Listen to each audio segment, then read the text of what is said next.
अस्सलामुअलैकुम नाजरीन, programme fact matters के साथ मैं हूँ सुजैन जहान खान। हुकूमत की जानिब से ईरान जंग के तनाज़ुर में तालीमी इदारों की बंदिश और वर्क फ्राम होम के नफाद के बाद अब जुज़वी लॉकडाउन के दोबारा वापस आने की बहुत बात हो रही है। इसके साथ साथ ये सवाल भी उठ रहा है कि क्या सरकारी गाड़ियों में पेट्रोल कोटा आधा करने और वुज़रा समेत काबीना अरकान की तनख्वाहों में कटौती के हंगामी इक़दाम अब मुस्तकिल तौर पर पाकिस्तान में नाफिज होने चाहिए। गुज़श्ता रोज़ डोनाल्ड ट्रंप ने एक अहम इशारा दिया कि ईरान जंग अपने खात्मे के करीब है, जिसके बाद बैनुल अक़वामी मार्केट में तेल की कीमतों में $22 फ़ी बैरल से ज़ायद कमी देखी गई है। हुकूमत इन तेल की कीमतों के बहरान से कैसे निमटने जा रही है और हंगामी इक़दाम के माशी असरात क्या होंगे, इस हवाले से गुफ्तगू करने के लिए हमारे साथ मौजूद हैं मुशीर बराए वज़ीर ख़जाना खुर्रम शहजाद साहब। बहुत शुक्रिया सर प्रोग्राम में अपना कीमती वक्त देने के लिए। खुर्रम साहब, सबसे पहले तो ये बताएं कि गुज़श्ता रोज़ वज़ीर आज़म ने तो वाज़ेह तौर पर कह दिया कि आने वाले दिनों में पेट्रोलियम मसनूआत की कीमतें बढ़ सकती हैं, तो क्या ये वाकई हुकूमत ने मज़ीद इजाफे की तैयारी कर ली है? जी, बिस्मिल्लाहिर्रहमानिर्रहीम। बहुत शुक्रिया मुझे प्रोग्राम में लेने के लिए। देखें, उनका स्टेटमेंट ये था कि कीमतें बढ़ सकती हैं, पूरा स्टेटमेंट, मगर कोशिश ये करेंगे प्राइम मिनिस्टर कि जो है वो एक आम आदमी पे इम्पैक्ट कम से कम हो या ना हो, कोशिश ये करेंगे और ना आए इम्पैक्ट। अब देखें, बात यह है कि कोशिश तो यही है कि मज़ीद जो है पास ऑन ना हो या कमी की जाए। इनफैक्ट कोशिशें यही हैं ताकि जो है पेन जो है मज़ीद ना हो। लेकिन बात यह है कि इंटरनेशनल प्राइसेस का कुछ पता नहीं है। आप देखें, कल जो है ना $119 का तेल जो की कीमत चली गई थी, वो वापस जो है $93 पे आ गई, $93 पे आ गई है, जो कि शुरू हुई थी $65 से और $68 से शुरू हुई थी और फिर 119 तक गई है। ये सिर्फ एक हफ्ते के जो है वो दौरान। तो अब बात ये कि इतनी फ्लक्चुएशन है, उसमें आपको जो है सप्लाई भी इंश्योर करनी है, किस प्राइस पे सप्लाई इंश्योर करनी है। जो पिछला एक हफ्ता था उसमें कीमतें आपको पता है, जो डीजल और पेट्रोल की कीमतें होती हैं ये अलग से चलती हैं। मैंने देख रहा था कि जो क्रूड ऑयल होता है, क्रूड ऑयल की कीमतों पे लोग जो है वो उसको कन्वर्ट कर रहे हैं लीटर्स में और उसके ऊपर फिर करेंसी एक्सचेंज रेट लगा के उससे प्राइस निकाल रही है। ये गलत तरीका है, इस तरह से नहीं कैलकुलेट होती चीज़ें। जो कंपनियां इंपोर्ट करती हैं वो क्रूड ऑयल भी करती हैं, जो यहाँ रिफाइनिंग जो कंपनियां लगी हुई हैं, जो रिफाइनरीज लगी हुई हैं, क्रूड ऑयल खाम तेल होता है, वो किसी इस्तेमाल में नहीं आता, जो ज़मीन से निकलता है या फिर समुद्र से निकलता है, वो किसी काम में नहीं आता, उसे साफ करना पड़ता है। पेट्रोल बनता है उससे, डीजल बनता है, जेट फ्यूल बनता है, ये मट्टी का तेल बनता है और दूसरे प्रोडक्ट्स बनती हैं और ये रिफाइनरीज करती हैं। तो रिफाइनरीज के लिए क्रूड की एक प्राइस होती है जो कि जिसे बिल्कुल एक स्टैंडर्ड समझा जाता है। उसके बाद फिर डीजल और पेट्रोल की अपनी प्राइस चलती है। फिर आज जो डीजल और पेट्रोल की प्राइसेस गई हैं, जो जिस पे ये चेंजेस आई थी, वो $88 से डीजल उठ के 150-149 तक गया था। ये पूरी रेंज थी और इसकी एवरेज ली गई। इसी तरह से जो पेट्रोल था वो $76-77 से उठ के $106 पे गया, तो उसकी एक एवरेज थी जो कि 100 के अराउंड आ रही थी। तो देखिए, बात ये कि आज वो ये दोनों प्रोडक्ट्स की प्राइसेस क्या हैं। क्या क्रूड ऑयल की कीमत नीचे आई है $119 से $93 पे, तो इनकी कीमतें भी नीचे आ रही हैं? हाँ, बिल्कुल आ रही हैं। बट वो कहाँ जाके जुमे वाले दिन, जो एक हफ्ता हो जाएगा, एक हफ्ते के बाद चेंजेस आती हैं, तो वो कहाँ जाके रुकती हैं? हो सकता है नीचे आ जाए, इतनी नीचे आ जाए कि बढ़ाने के बजाय नीचे करनी पड़े, नीचे की जाए कीमतें। तो देखिए, अभी कुछ पता नहीं है, इसलिए प्राइम मिनिस्टर ने ये कहा कि कीमतें बढ़ सकती हैं क्योंकि जंग लगी हुई है। आज जंग रुकी नहीं है, ऑल्दो अच्छे स्टेटमेंट्स आए हैं, बट जंग तो अपनी जगह है। लेकिन देखिए, अच्छी बात क्या है, गवर्नमेंट ऑफ पाकिस्तान ने, जो फाइनेंस मिनिस्टर के अंडर प्राइम मिनिस्टर ने कमेटी बनाई है, वो रोज स्टॉक टेकिंग कर रही है, बहुत थ्रेडबेयर, बहुत डिटेल में हर चीज देख रही है और डिसीजंस ले रही है। तो कंजर्वेशन की जो है प्राइम मिनिस्टर ने अनाउंसमेंट की कल कि हमें जो है एक वर्किंग डे कम करना है, 50% हमें वर्कफोर्स करनी है, 60% गाड़ियां खड़ी कर देनी है, नहीं चलानी, और मजीद बाइंग नहीं करनी, मजीद दौरे नहीं करने, मजीद जो है वो आपको बाहर अननेसेसरली ना निकलें, तो ज़्यादा बेहतर है। यानी कि ज़्यादा जो है गाड़ियाँ, पेट्रोल खर्च ना हो। फिर जो है ये पब्लिक सेक्टर के लिए भी, प्राइवेट सेक्टर के लिए भी, प्रोविंशियल गवर्नमेंट्स के लिए, सबके लिए, और सब कर भी रहे हैं। आपने सूबाई गवर्नमेंट्स की भी देखा है, उन्होंने बड़े अच्छे इनिशिएटिव लेना शुरू कर दिए हैं और तनख्वाहें भी जो है वो कम की हैं। 2 महीने की तनख्वाहें भी यहाँ पे फेडरल गवर्नमेंट ने जो है पार्लियामेंट दे दी है, सूबाई और फेडरल दोनों के लिए, वफाकी और सूबाई दोनों के लिए। तो देखिए, ये सारे मेजर्स हैं और प्राइवेट सेक्टर ने भी आगे आना है और जो है ऑनलाइन सब चीज़ें करनी है। ज़्यादातर मीटिंग्स को यहाँ पे जो है इन पर्सन मीटिंग्स को ख़त्म करके जो है ज़्यादातर ऑनलाइन कर दिया है और 50% जो है वर्कफोर्स घर से काम करे। और ये सब चीज़ें हैं जिससे आपको जो है ना कंजर्वेशन में जो है ना वो थोड़ी सेविंग्स हो, थोड़ी सपोर्ट हो। और दूसरी तरफ अच्छी चीज़ ये है कि कमेटी ये देख रही है कि हमारे क्रूड ऑयल कहाँ से आ रहा है।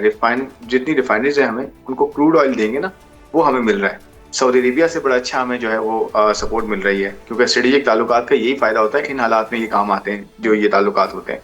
तो वहां से सही। आपको जहाज मिल रहे हैं। फिर यहाँ पे जो है क्रूड हमारा जो ये मार्च तक का था वो कवर्ड है। अब हम अप्रैल की जो है अरेंजमेंट करने लगे, शुक्र है अप्रैल तक बेहतरी हो रही है। तो बात ये कि सप्लाई इंपॉर्टेंट है, प्राइसेस ऊपर नीचे होती रहेंगी, सप्लाई इंपॉर्टेंट है, और अपनी आप तवानाई की जरूरियात को कम करें। ये सब मिल के ही हम इन चैलेंजेस का सामना करते हैं। सही। खुरम साहिब, आपने खुद ही इंटरनेशनल मार्केट में तेल की कीमतें गिरने का जिक्र कर दिया है, तो अब क्या पाकिस्तानी अवाम को ये तवक्को रखनी चाहिए कि ये रिलीफ उनको भी मिलेगा आगे चलकर? मैंने ये आपका जवाब दिया है, ये डिटेल में जो मैंने पहले कहा है, मैंने यही कहा है कि ये जो जुमे तक प्राइसेस देखी जाती हैं, फिर कि पिछले 6-7 दिन की एवरेज क्या बनती है, वो एवरेज अगर पिछले एक हफ्ते की एवरेज से नीचे होगी तो डेफिनेटली उसका एक जो है वो आपको जो है उसका पास ऑन नजर आएगा कम कीमत की सूरत में। लेकिन अगर वो एवरेज उतनी है जितनी इस हफ्ते, जितनी एवरेज लास्ट एवरेज के बराबर है, तो फिर वही प्राइसेस रहेंगी। अगर लास्ट वीक की एवरेज है, सॉरी, लास्ट वीक की एवरेज से इस वीक की एवरेज की प्राइस ऊपर हुई, तो डेफिनेटली उसका एक पास ऑन होगा, वो बढ़ सकती है प्राइसेस। लेकिन उसमें देखें, ये एक चीज है कंसिडरेशन में है, जो कि प्राइम मिनिस्टर ने खुद भी कहा है कि हम कोशिश करेंगे कि हम जो है वो इम्पैक्ट ना आने दें। कोशिश ये रहेगी, अब कैसे करते हैं, कहाँ से करते हैं, वो एक ऑल्टरनेट देखना पड़ेगा। जैसे पेट्रोलियम मिनिस्टर ने भी, आपको पता है, कुछ स्टेटमेंट दिया था कि जी वो देखेंगे, बात करेंगे कि अगर पेट्रोलियम लेवी को किस तरह से देखा जाए। लेकिन देखें, ये सारी चीजें इस वक्त जो है इस पे कोई फाइनल बात नहीं की जा सकती जब तक जंग लगी हुई है, जब तक कीमतें ऊपर नीचे हो रही हैं, जब तक ये सारे मसले हैं। और ये सारी दुनिया जो है फेस कर रही है, आपके पूरी रीजनल कंट्रीज फेस कर रहे हैं। कोई रैशनिंग कर रहा है, कोई कार्ड बना रहा है, कोई जो है ऑल्टरनेट डेज पे, ऑल्टरनेट जो है व्हीकल प्लेट्स पे जो है वो पेट्रोल दे रहा है। ये सब कुछ ना कुछ काम कर रहे हैं। कुछ प्राइसेस बढ़ रही हैं, कुछ एलपीजी की प्राइसेस बढ़ रही हैं, कहीं पे पेट्रोल और डीजल की कीमतें बढ़ रही हैं, कहीं पे डीजल पेट्रोल की जो रैशनिंग इतनी ज्यादा हो रही है कि लोगों को पहले 10 लीटर या अनलिमिटेड मिलता था, वहाँ 2 लीटर भी नहीं मिल रहा। वहाँ ब्लैक मार्केट भी खड़ी जाती है, फिर स्मगलिंग भी शुरू हो जाती है। तो ये सारे मसले हैं दुनिया में। अच्छी बात यह है कि स्टैंडर्ड जो स्ट्रेट फॉरवर्ड डिसीजन होते हैं वो लेना जरूरी है, जिसमें कीमत जो है रैशनलाइज करना जरूरी होती है, जिससे डिमांड में कमी होती है, और साथ में कंजर्वेशन भी आप देके चलते हैं, तो आपके यहाँ इम्पोर्ट पे जो है प्रेशर कम आता है। क्योंकि आपको पता है आपके पास डॉलर्स बहुत लिमिटेड है और लैंडेड कॉस्ट बहुत ज्यादा है। दूसरा, आपको प्रोडक्ट नहीं मिल रहा। जब कोई सप्लाई मिलने न रही हो और आप बहुत मुश्किल से अरेंज कर रहे हैं अपने ताल्लुकात के थ्रू, तो वो बड़ा इंपॉर्टेंट होता है कि आप उसको सही से इस्तेमाल करें और उसकी सही कीमत हो।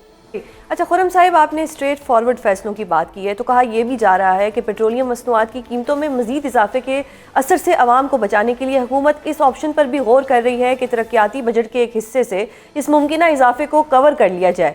क्या वाकई ऐसा है? नहीं जी, मैं तो इसका जो है कोई ऐसी बात तो नहीं है अभी तक कि पीएसडीपी से कोई एलोकेशन हो। लेकिन प्राइम मिनिस्टर की सौबदीद है, कैबिनेट की सौबदीद है, जो है वो जो भी फैसला करते हैं, और आईएमएफ को ऑन बोर्ड रख के करना है, क्योंकि आईएमएफ प्रोग्राम में भी हम हैं और सारी डिस्कशन के बाद ही होना है। लेकिन मेरा नहीं ख्याल है ऐसी कुछ चीज़ें इस वक्त टेबल पर हैं। लेकिन जब ये वक्त आएगा, उस वक्त जो भी ऑप्शंस होंगे, प्राइस बढ़ाने के होंगे, प्राइस कम करने के होंगे, या फिर कहीं एडजस्टमेंट्स का होगा, वो उसी वक्त किया जाएगा। आई थिंक उसके बारे में करना मेरे मुनासिब है। सही। अच्छा खुरम साहिब, ये भी कहा जा रहा है कि एक तरह से हम जुज़वी लॉकडाउन में हैं, तो इससे इकोनॉमिक स्लो डाउन का कितना खदशा है? अच्छा, पहले तो वर्ड लॉकडाउन नहीं है इसके लिए। लॉकडाउन देखें जिसमें कोई गाड़ी रोड पे ना चले, कोई दुकान ना खुली हो, ये है लॉकडाउन।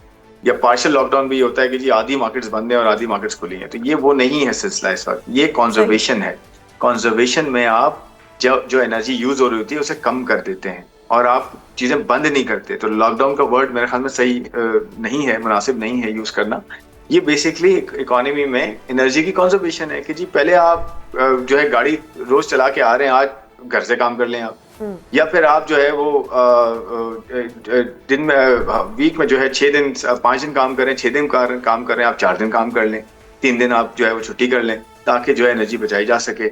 और मार्केट्स भी खुली हैं, मार्केट्स भी ऐसा नहीं है कि मार्केट्स को बंद करवाया जा रहा है। ऑफ कोर्स वो अभी सिचुएशन नहीं आई जिसपे आप ये कहेंगे जी मार्केट्स बंद, लेकिन मार्केट्स खुद अपने आप प्राइवेट सेक्टर और सूबाई हुकूमतें मिलकर मार्केट्स को डिसिप्लिन करती हैं टाइम पे, तो वो एक एडेड जो है वो सपोर्ट होगी।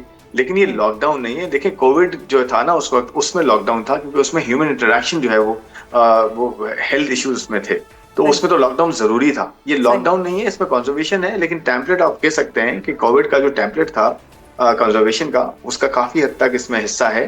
बट ऑफ कोर्स ये लॉकडाउन नहीं। लेकिन देखें, जहां तक आपने कहा कि जी इकोनॉमी पे इम्पैक्ट क्या होगा, ग्रोथ क्या होगी, देखें अच्छी बात यह है कि हम स्टेबलाइज हुए हैं काफ़ी अरसे बाद, अल्लाह का शुक्र है। और हमारे जो फॉरेक्स रिजर्व्स हैं वो भी बेहतर हैं, और इस वक्त हमारी ग्रोथ भी ऐसा ऐसा शुरू हो गई।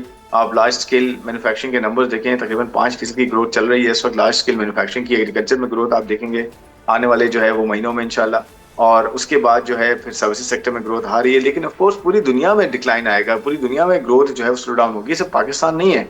क्योंकि पूरी दुनिया में अगर प्राइसेस एलिवेटेड रहती हैं कि तेल की कीमतें नीचे ही नहीं आती और कॉस्ट बढ़ जाती है, तो महंगाई में भी इजाफा होगा दुनिया भर में, फिर शरह-सूद में इजाफा होता है, फिर आपके फिस्कल पे जो है वो प्रेशर आता है, आपके टैक्सेस पे प्रेशर आता है, आपके खर्चों पे प्रेशर आता है, आपके डॉलर रिजर्व पे प्रेशर आता है। ये पूरी दुनिया के साथ होता है, ये पाकिस्तान के साथ नहीं है सिर्फ। लेकिन अच्छी बात ये कि पाकिस्तान ने प्रोएक्टिव अप्रोच अपनाई है कि शुरू में प्राइस रैशनलाइजेशन की है, उसके साथ साथ कंजर्वेशन पे फौरन आ गए, और आगे जाते हुए कंजर्वेशन को और इम्प्रूव करना है। तो होगा ये कि आपके यहाँ से बचत होनी है, जो आपका एक्स्ट्रा बिल बनेगा ऑयल का, उसमें कहीं ना कहीं यहाँ से आपको सपोर्ट मिलेगी, जिसकी वजह से आपके यहाँ जो इकोनॉमी है वो फ्लोट रहेगी, चलती रहेगी, और जो ग्रोथ पे चल रही है वो ऐसा ऐसा ग्रोथ पे रहेगी।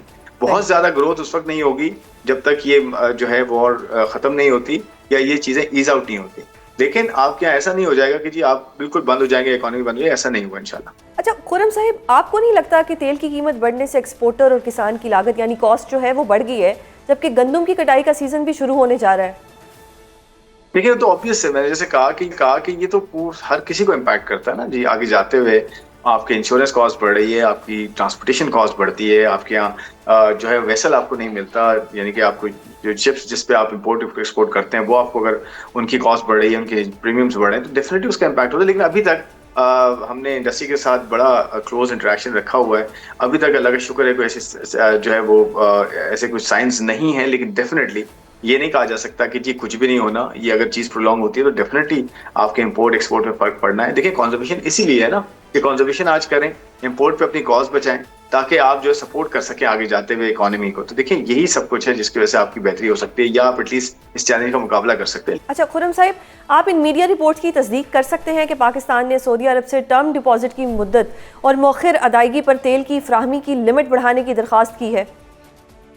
देखिए जी, इस पे मैं कोई कमेंट्स नहीं कर सकता ना इस पे कोई इस तरह की चीजें हैं। आप कोई अगर किसी ने लिखा है इसके बारे में, आई थिंक आप उनको बुला के पूछ सकते हैं।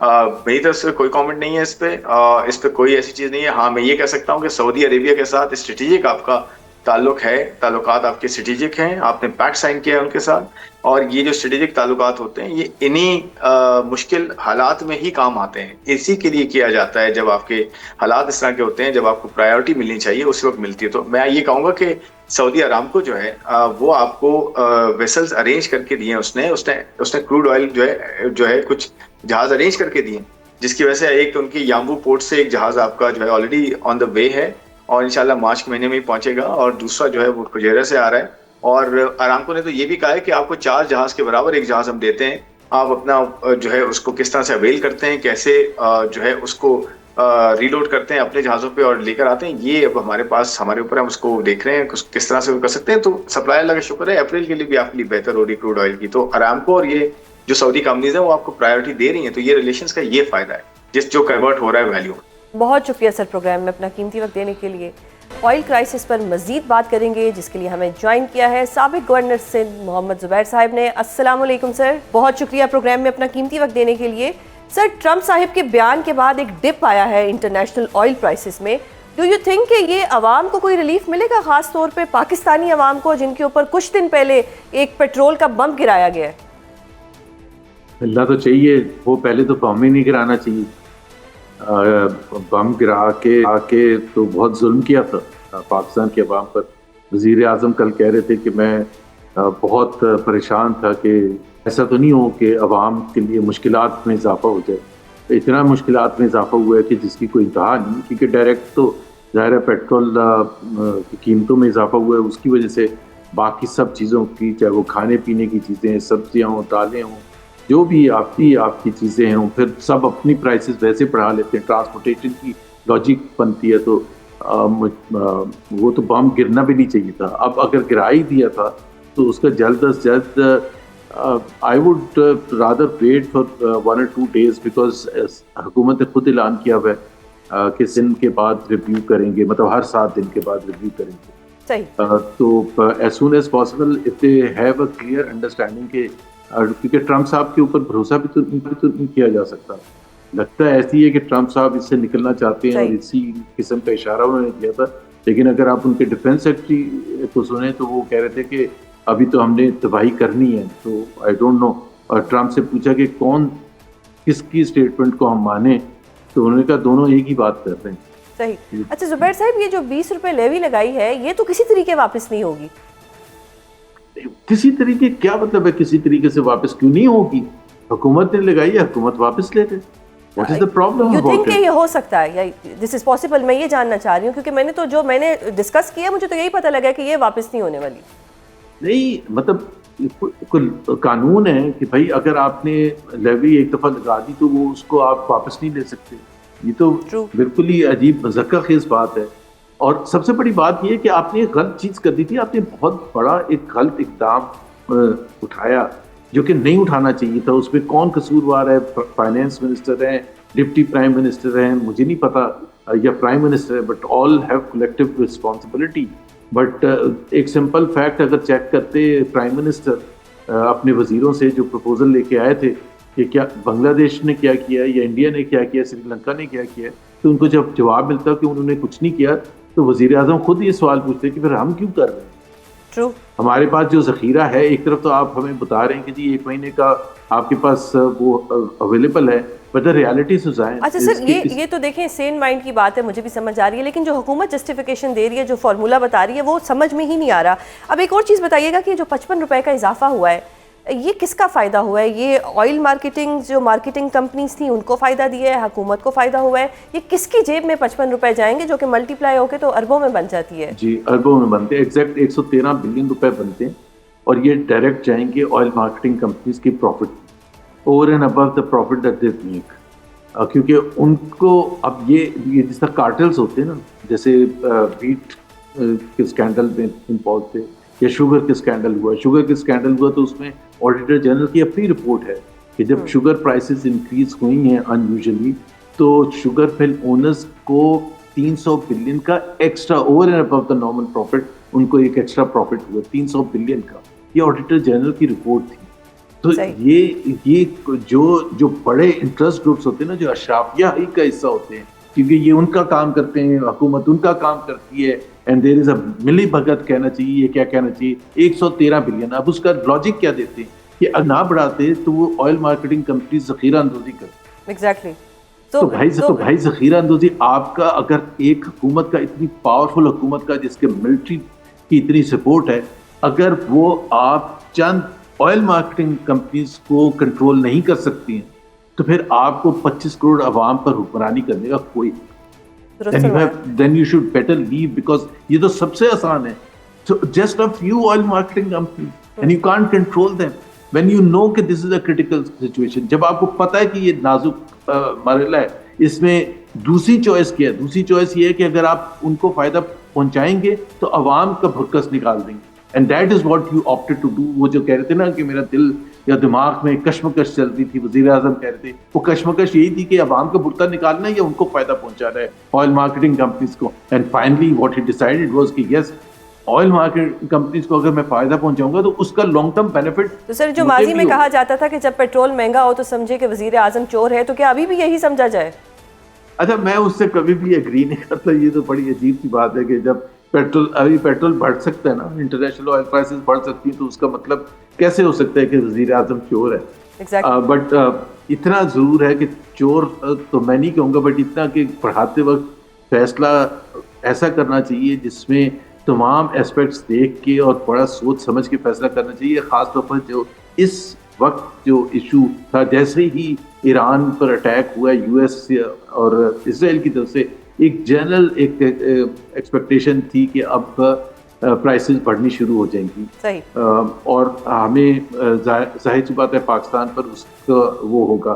तो एक आपकी इंटरनल एक और चीज़ बताइएगा, ये जो पार्शल लॉकडाउन है, वर्क फ्रॉम होम होगा, 4 दिन दफातर खुलेंगे, और मतलब इस तरह से जो चीज़ों को एक तरह से बेहतरी की तरफ लाया गया है, जो कि नज़र नहीं आ रहा कि कोई बेहतरी इसमें है। डू यू थिंक कि ये इफेक्टिव है हमारी इकोनॉमी के लिए, और क्या हमें इसका कोई फ़ायदा होगा? ये तो वो कहते हैं ना, it is too little too late. दूसरी बात ये है कि पाकिस्तान को permanent dismantling of the administrative and governance structure चाहिए। ये 2 महीने का रिलीफ नहीं चाहिए। 50% किसी की पेट्रोल कम कर दिया 2 महीने के लिए, 2 महीने के लिए तनख्वाह नहीं ली काबीना ने। 19 बिलियन रुपए का हमारा वो पेट्रोल का बजट है और इससे आपका 2.5 करोड़ रुपए का बजट होगी। ये सिंपल सा कंपैरिजन है। ये जो मेजर्स दिए हैं इससे 2.5 करोड़ का वो होगा, और जिस तरह तनख्वाहें काबीना के मिनिस्टर्स अगर नहीं लेंगे और 19 बिलियन का हमारा पेट्रोल का बिल है तो क्या that is why I am saying कि ये जो measures, and this is where the problem is कि जो प्राइम मिनिस्टर और जो उनके करीब तरीन मैं देखता हूँ ना साथी हैं, उनको इनसाइड उनको समझ बूझ है ही नहीं। आप उनको दाद भी तो देना। उन्होंने कहा है कि सरकारी गाड़ियों को मिलने वाला जो तेल है वो 50% कम होगा, उसके अलावा जो कैबिनेट मेंबर्स की सैलरी है वो भी नहीं। तो ये उन्होंने ये जो रिलीफ दिया है, डू यू थिंक कि ये रिलीफ तो नहीं है? ये तो ऑलरेडी पाकिस्तान में होना चाहिए था, जो कि नहीं हुआ। मैं वही कह रहा हूँ ना, और ये 2 महीने के लिए क्यों हो? ये परमानेंट स्ट्रक्चर होना चाहिए। एक जिस तरह एक सिंपल सी एग्जांपल, अभी महीना पहले एक नोटिफिकेशन आया था चीफ सेक्रेटरी पंजाब और आईजी पुलिस और शायद कुछ चंद दूसरे ब्यूरोक्रेट्स के लिए कि 3 कारें उनको मिलेंगी, एक 4700 सीसी, एक 2800 सीसी, एक अनलिमिटेड फ्यूल के साथ, और अनलिमिटेड फ्यूल के साथ। अगर आप जाके अगर पूरे ट्रांसपेरेंट तरीके से आईजी या चीफ सेक्रेटरी का वो देखे ना पर्क्स एंड प्रिविलेजेस, उनके जो कैंप ऑफिसेस हैं, मतलब it is unbelievable. They live like lords. मतलब इंग्लैंड का लॉर्ड कैसे रहता है, जैसे ये रहते हैं। क्या ये शहबाज गवर्नमेंट इस क्राइसिस को डील कर लेगी? शहबाज गवर्नमेंट की वजह से तो क्राइसिस है। 4 साल इनको मिले थे। अप्रैल 2022 में जब ये आए थे तो उस वक्त इनको इकोनॉमी को परमानेंट तरीके से ठीक करने की जरूरत थी। उसके लिए क्या करना?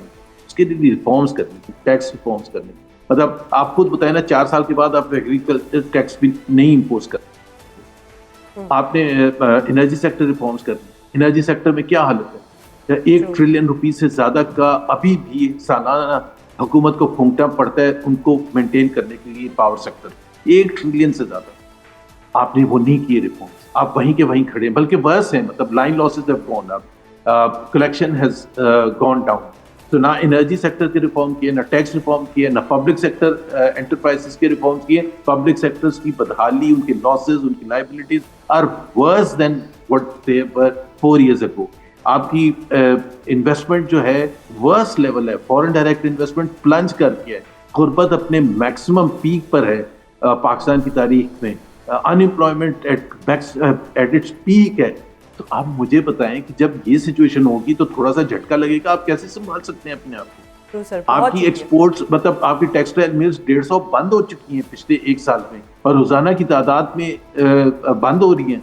आपको तो बर्दाश्त करने की, तो वो हुकूमत से आप एक्सपेक्ट कर रहे हैं जिसने ला के यहाँ पाकिस्तान को खड़ा कर दिया कि वो इधर इतने मुश्किल हालात में पाकिस्तान को निकालने की, बिल्कुल भी नहीं ऐसा होगा। बहुत शुक्रिया सर प्रोग्राम में अपना कीमती वक्त देने के लिए। नाज़रीन, आपने मोहम्मद ज़ुबैर साहब को सुना। उन्होंने कहा कि जो क्राइसिस है ये सारा ही शहबाज हुकूमत के आप पैदा किया हुआ है। इमरान खान साहब के हॉस्पिटल शिफ्टिंग का मामला अब इस्लामाबाद हाई कोर्ट में पहुंच चुका है। इस हवाले से पीटीआई की क्या उम्मीदें हैं, ये जानेंगे पीटीआई के पार्लिमानी लीडर बराए कौमी असम्बली शाहिद खटक साहब से। बहुत शुक्रिया सर प्रोग्राम में अपना कीमती वक्त देने के लिए। आज भी खान साहब का केस लगा हुआ था हाई कोर्ट के अंदर। अदालतों से कोई उम्मीद है आपको, या आपको लगता है कि अदलिया कुछ नहीं कर सकती? बिस्मिल्लाहिर्रहमानिर्रहीम। 26वीं और 27वीं आईनी तरमीम के बाद अदलिया जो है वो अपना वक़ार जो है वो खो बैठी है। और देखिए, अदालतों का वक़ार उनके फ़ैसलों से बुलंद होता है कि वो कौन से फ़ैसले करते हैं, कैसे फ़ैसले देते हैं, इंसाफ के ऊपर मबनी देते हैं, नहीं देते। तो अवाम जो होती है उसकी नज़र होती है एक एक चीज़ के ऊपर। और अदालत जो है वो एक बुनियादी सतून है, जो 4-5 पिलर्स हैं मेन स्टेट के। तो मुझे तो नहीं लगता कि अदालतें जो हैं वो अब इस काबिल रही हैं। हालांकि शायद जजेस करना चाहें, रिलीफ देना चाहें, इंसाफ करना चाहे, लेकिन तेरा जज मेरा जज वाला कंसेप्ट है। आपको पता है कि पॉलिटिकल अपॉइंटमेंट्स हुई जुडिशरी में, तो मुझे तो कोई तवक्को नहीं लगती इनसे। अच्छा, तो खटक साहब, आपको नहीं लगता कि रिलीफ भी यहीं से मिलना है? पहले भी मिला है, पहले भी तोशाखाना 1 में बेल हुई है, साइफर केस खत्म हुआ है, जो अलकादिर है उसमें बेल मिली है, यहीं से मिला है। क्या आप खुद एक वकील हैं, क्या ये केसेस इतने प्रोलॉन्ग होने चाहिए थे? बिल्कुल नहीं। क्या इनका टाइम पीरियड इतना होना चाहिए था? असल में एक टैक्टिक एक तरीके से करते हैं। एक में ज़मानत दे दो, दूसरे में गिरफ्तार कर दो। तोशाखाना 1 में ज़मानत दे दो, रिहाई कर दे, तोशाखाना 2 में गिरफ्तारी डाल दे। अलकादर में रिहाई दे दें, तीसरे में गिरफ्तारी डाल दें, 9 मई के केसेस में जमानत दे दे, दूसरे में सजा सुना दे। तो इन तमाम इस वक्त चीज़ों तो खान साहब जो है सिर्फ तोशा खाना 2 के उसमें ही अभी अंदर है ना, वो अभी सही तरह से मतलब उसकी अभी बेल नहीं हुई। आज कमरा अदालत में एक अजीब सी सिचुएशन बनी है। मैंने सोशल मीडिया पे भी देखा कि लतीफ़ खोसा साहब की बड़ी ट्रोलिंग हो रही है। क्यों हो रही है कि जी कहा जा रहा है कि वो अपने केस को प्रिपेयर करके नहीं आए थे। आप लोगों की क़यादत या जो आपके सोशल मीडिया पे बैठे हुए लोग हैं या वो लोग जो बाहर बैठे हुए हैं और बाहर से बैठ के बड़ा लेक्चर देते हैं आप लोगों के नाम पे, मतलब खान साहब के नाम पे डॉलर्स भी कमाते हैं, वो लोग पाकिस्तान आके कोई प्रेशर क्यों नहीं बिल्ड करते कि बजाय इसके कि आप एक वकील के पीछे पड़ जाएं जो कभी सलमान सफदर के पीछे पड़ जाएंगे, कभी खोसा साहब के पीछे पड़ जाएंगे। रिलीफ भी तो इन्हीं वकीलों ने दिलवाया है। तोशा खाना में भी खोसा साहब, if I am not wrong, उन्होंने बेल करवाई। जो आज केस लगा हुआ तो उसमें ऑलरेडी खान साहब की बेल हो चुकी है। ये ग्रिलिंग क्यों होती है आप लोगों की पार्टी के अंदर? देखिए, जुडिशरी कंप्रोमाइज़ है इस वक्त। अभी अगर सलमान सफदर साहब हो गए या सलमान राजा साहब हो गए या लतीफ़ खोसा साहब हो गए, जितने भी वकील हैं, बड़े नामवर वकील हैं, इनके बहुत बड़े बड़े नाम हैं, इन्होंने बहुत बड़े बड़े केसेस किए हैं और इन्होंने बड़े मुश्किल टाइम में हमारे पार्टी के साथ काम किया है। देखिए, जब आपको रिलीफ नहीं मिलता तो फिर गिले तो शुरू होते हैं, गिले होते हैं। और रही बात सोशल मीडिया की, देखिए हमारी जो अपनी सोशल मीडिया है वो बड़ी संजीदा है, वो हमारी बहुत बड़ी ताकत है। इमरान खान साहब की ताकत है, तहरीक इंसाफ की ताकत है। लेकिन अगर कोई ऐसा बंदा जिसका इमरान खान साहब या पीटीआई से कोई ताल्लुक ना हो तो उसको तो वो उसके साथ हमारा क्या काम है। देखिए, अभी सोशल मीडिया तो एक बहुत बड़ा ओपन फोरम है। आप कोई भी नाम डाल दें, अपना कोई भी अकाउंट बना दें और उस अकाउंट को आप कभी पीटीआई के फेवर में इस्तेमाल करें, कभी पीटीआई की क़यादत के खिलाफ। खटक साहब, इसी तनाज़ुर में पार्टी के अंदरूनी जो बहुत से इख्तलाफात हैं उनकी भी बात हो रही है। सलमान अकरम राजा साहब का बहुत दफ़ा नाम आता है कि बहुत सी चीज़ों के पीछे सलमान अकरम राजा साहब हैं। अब एक और चीज़ भी जो है वो आई एम नॉट श्योर, लेकिन गर्दिश कर रही है कि पहले खोसा साहब से अलकादिर का केस लिया गया, उनसे लेके सलमान सफदर को दिया गया, अब सलमान सफदर से लेके एतजाज़ हसन साहब को दिया जा रहा है। ये क्यों इतना कॉन्फ्लिक्ट आ रहा है? देखिए, मुझे नहीं पता। देखिए, वकील बदलना ये मौकिल का बुनियादी हक है, लेकिन मौके तक तो एक्सेस ही नहीं किसी ये। देखिए, अभी जब इन्होंने मुलाकातें बंद करा दी तो बहुत सी चीज़ें जो इबहम पैदा हुआ। इस वक्त मसला जो है वो इमरान खान साहब की सनत का है, इमरान खान साहब की आंख का है, इमरान खान साहब की डॉक्टर की रसाई का है, उनके अस्पताल शिफ्टिंग का है। कि हमने सुप्रीम कोर्ट ऑफ पाकिस्तान ने हमें एक विंडो नज़र आई जब उन्होंने फ्रेंड ऑफ कोर्ट बनाया सलमान सफदर साहब को। वो जेल गए, वहाँ पे उन्होंने 2-2.5 घंटे वहाँ पे गुजारे, एक एक चीज़ देखी। तो हम यही तवक्को थी कि जब उसमें ये आ गया कि 85% जो या 75% जो आंख है वो डैमेज हो गई है या ख़राब हो गई है, या मतलब परसेंटेज को निकाल के उनकी आंख में तकलीफ है, तो होना तो ये चाहिए ना कि उनकी पहले प्रॉपर जो है वो इन्वेस्टिगेशन होती, इन्वेस्टिगेशन की बुनियाद के ऊपर उनकी ट्रीटमेंट होती।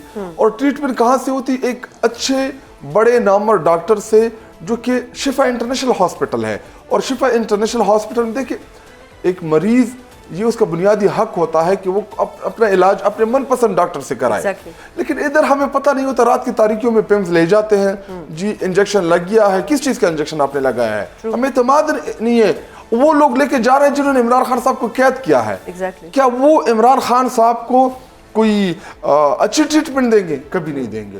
तो हमारे शकूक व शुबात और इबहम जो है वो जू के तू है। जब तक इमरान खान साहब को डॉक्टर्स की, फैमिली की रसाई ना हो और रेटिना के स्पेशलिस्ट जो कि शिफा इंटरनेशनल हॉस्पिटल्स के हैं उनको रसाई ना हो, इस मामले में ना हम मुतमईन होंगे ना कौम मुतमईन होगी। साहब, अगर एक मैं नॉर्मल बात करूं कि फैमिली की रसाई होती थी, उसके बाद ऐसे ऐसे ट्वीट्स आते थे जो खान साहब के लिए मसला बनते थे, डोंट यू थिंक कि अब ठीक है अगर फैमिली से मुलाकात नहीं होने दी जा रही, एटलीस्ट लॉयर्स की एक्सेस दे देनी चाहिए? क्योंकि फैमिली की मुलाकात के बाद बड़े अजीब ट्वीट्स आते थे। फैमिली की मुलाकात के बाद फैमिली को मिलना ये एक बुनियादी राइट है जो कि आइन और कानून इजाज़त देता है। और दूसरी बात जो आप कह रहे हैं कि जी ट्वीट्स आती हैं या इमरान खान साहब का पैगाम आता है, देखिए इमरान खान साहब अगर अपने बहनों के ऊपर ट्रस्ट कर रहे हैं, उनको पता है कि मैं जो पैगाम कौम को देना चाहता हूँ वो same it is without filtration, without उसमें कोई चीज़ इंसर्ट किए हुए वो दे देते हैं। तो ये उनका बुनियादी हक है। तो अगर इमरान खान साहब बयान नहीं देंगे, इमरान खान साहब कौम को पैगाम नहीं देंगे, तो फिर कौन देगा? ट्रू, ये भी सही है। अब मुझे बताएं कि एहतजाज आप लोगों ने करके देखा, अब दोबारा ये जो ईद के बाद का एहतजाज है उसकी क्या स्ट्रेटजी है? कोई मतलब भरपूर एहतजाज होने जा रहे हैं खान साहब की रिहाई के लिए? अभी तक तो जितने हमने प्रोटेस्ट किए हम कोशिश कर सकते हैं। अल्लाह ताला ने इंसान के हाथ में नियत और कोशिश दी है, कामयाबी अल्लाह ताला देता है। और हमें उम्मीद है, क्योंकि इमरान खान साहब की जो वसीयत थी, जो वो छोड़ के गए जेल जाने से पहले, कि मुझे ना इस निज़ाम से इंसाफ की तवक्को है, ना मुझे इन अदालतों से इंसाफ की तवक्को है। मुझे अगर इंसाफ की तवक्को है या मुझे इंसाफ दिलाएगी मेरी कौम दिलाएगी। तो अभी पाकिस्तानी कौम, उन्होंने पिछले 2.5-3 साल से इमरान खान साहब के लिए जो जद्दोजहद की, जो स्ट्रगल की, और कभी कम कभी ज़्यादा, लेकिन तवक्को तो इमरान खान साहब को अपनी कौम से है। और इंशाअल्लाह हमें भी ये उम्मीद है कि हमारी कौम जो है, पाकिस्तानी कौम जो इमरान खान साहब की कौम है, ये इंसाफ ज़रूर दिलाएगी। अच्छा, अचकज़ई साहब के साथ इक्वेशन कैसी चल रही है? उनको तो इख्तियार दिया गया था कि मुज़ाकरात भी वो करेंगे, एहतजाज का फैसला भी वो करेंगे। देखिए, अभी अचकज़ई साहब जो हैं वो उनकी अपनी सियासी जमात है, हमारी अपनी सियासी जमात है, और फिर उन सियासी जमातों को हमने इकट्ठा करके एक अपोजिशन अलायंस बनाया हुआ है। तो इमरान खान साहब की तरफ से जब उनकी तरफ से ये पैगाम आया, हुक्म आया कि इन 2 चीज़ों को महमूद खान अचकज़ई साहब देखेंगे, तो अब तक हम उनको ही फॉलो कर रहे हैं। देखिए, 8 फरवरी को अगर महमूद खान अचकज़ई साहब हमसे फैसला तब्दील ना कराते तो हमारे PTI का अलग प्लान था। फिर महमूद खान अचकज़ई साहब ने जब कहा कि हम ऐसा प्रोटेस्ट करेंगे, बहुत ज़बरदस्त हुआ, कामयाब हुआ, लोगों ने उसमें विलिंगली तौर पे बड़ा पार्टिसिपेट किया। उसके बाद महमूद खान अचकज़ई साहब ने जिधर फैसले लिए, हमने बैसियत जमात उनको सपोर्ट भी किया, उनके पीछे। अगर अचकज़ई साहब आपको ना कहते तो एक सख्त एहतजाज होता, आप ये कहना चाहते हैं? देखिए, अलग एहतजाज होता, अलग होता, हाँ, अलग होता, इससे बेहतर होता। देखिए, इससे बेहतर या ना बेहतर तो मैं नहीं कह सकता, लेकिन हमारा एक अलग एक्सपीरियंस है एहतजाजों के साथ। महमूद खान अचकज़ई साहब का एक अलग एक्सपीरियंस है, तो चूंकि वो चाह रहे थे कि जी शटर डाउन हो, विलिंगली लोग इसमें पार्टिसिपेट कर। देखिए, हम तो हमेशा से 1 लाख 2 लाख 50,000 लोग इकट्ठे करते हैं, लेकिन महमूद खान अचकज़ई साहब ने कहा कि नहीं, हम as a nation, as a कौम, इसमें पूरी कौम को इंगेज करेंगे। तो ये भी बेहतर था, हमारा भी बेहतर था, लेकिन चूंकि महमूद खान अचकज़ई साहब ने कहा था कि चूंकि पहली दफ़ा उनकी कॉल थी, तो हमने अच्छा, क्योंकि अचकज़ई साहब की अपनी भी एक जमात है, एक तरह से एक तासुर पाया जाता है कि PTI की एक अपनी सोच है, अचकज़ई साहब की एक अपनी सोच है। तो क्या अब आप लोग सिंक हो चुके हैं? क्या आप कोऑर्डिनेशन इतनी हो गई है कि मतलब जो राब्ते हैं वो सही से हों और जो आपका मौक़िफ़ है वही उनका मौक़िफ़ हो? देखिए, इमरान खान साहब ने इनके ऊपर एतमाद किया है। इमरान खान साहब का फैसला हमारे लिए, उनका फैसला हमारे लिए ही इम्पोर्टेंट होता है। उन्होंने इख्तियार दिया, और देखिए, ये कोई आम नॉर्मल हालात में अक्सर लोग गिला करते हैं कि जी आप लोगों को ओहदे मिल गए हैं या आप लोगों के पास इख्तियार आ गया है, व्हाटएवर, जो भी आप इसको नाम दे, लेकिन ये बड़े एबनॉर्मल हालात हैं। जब नॉर्मल हालात में आपको कोई चीज़ मिलती है तो आप परफॉर्म करते हैं, लीडर हो। अब वो पश्तो का मुझे वैसे वो एक कहावत भी है, हम मतल बोलते हैं पश्तो को, कि सल दे मर्शा खुयोद सल लखकर दे मशा मड़। इसका तर्जुमा भी करते हैं। इसका ये है कि मतलब अगर 100 बंदे, आप 100 फैमिली के या खानदान के 100 बंदे मर भी जाए, लेकिन जो आपका शेर, जो दलेर, जो सबसे बड़ा हो, वो ना मरे। अगर हमारी पार्टी में बड़े ही तगड़े तगड़े लोग हैं, लेकिन इमरान खान साहब का नाम अलवदन तो कोई नहीं है। तो देखिए, हमारे फैसले कभी ठीक होंगे, कभी गलत होंगे, हम एक कोशिश कर सकते हैं। अभी जब मुश्किल हालात होते हैं, जब आपको रिजल्ट नहीं आता, तो आपके अच्छे अच्छे फैसले भी फिर लोगों को या आवाम को या आपको खुद गलत लगते हैं। इसका मैं ये मतलब निकालूं कि खान साहब तो ठीक है, टीम के अंदर इस वक्त बहुत मसले आए हैं, कोऑर्डिनेशन होगी या प्रोफेशनल जेलसी होगी तो बहुत है, वो अलग। वो देखिए, कंपटीशन तो होती है पॉलिटिकल जमातों में, हर जमात में ये चीज़ होती है, लेकिन इमरान खान साहब जो है वो देखिए, पॉलिटिकल जमात में लीडर जो होता है उसके ऊपर सबका इत्तेफाक होता है। हमारे आपस में छोटे छोटे इख्तिलाफ भी हो सकते हैं, कंपटीशन भी हो सकती है। देखिए, हमारे पास 70-80% बल्कि इससे भी शायद ज़्यादा वो लोग हैं कि अगर इमरान खान ना होता तो ये कभी पार्लियामान में भी ना आते, ये कभी भी इस सिस्टम का हिस्सा ना बनते। तो अगर कोई ये सोच अगर कोई रखता भी है तो ये अपने साथ ज्यादती कर रहा है। इमरान खान साहब होगा, हम पॉलिटिक्स में होंगे। बहुत शुक्रिया खटक साहब प्रोग्राम में अपना कीमती वक्त देने के लिए। नाज़रीन, आपने सुना कि खटक साहब ने फ्यूचर की प्रेडिक्शन बड़ी खुल के की है। अब देखते हैं आने वाले वक्त में क्या होगा। यहाँ पर प्रोग्राम का वक्त ख़त्म होता है, कल आपसे दोबारा मुलाकात होगी। अपना बहुत ख्याल रखिएगा। अल्लाह हाफ़िज़।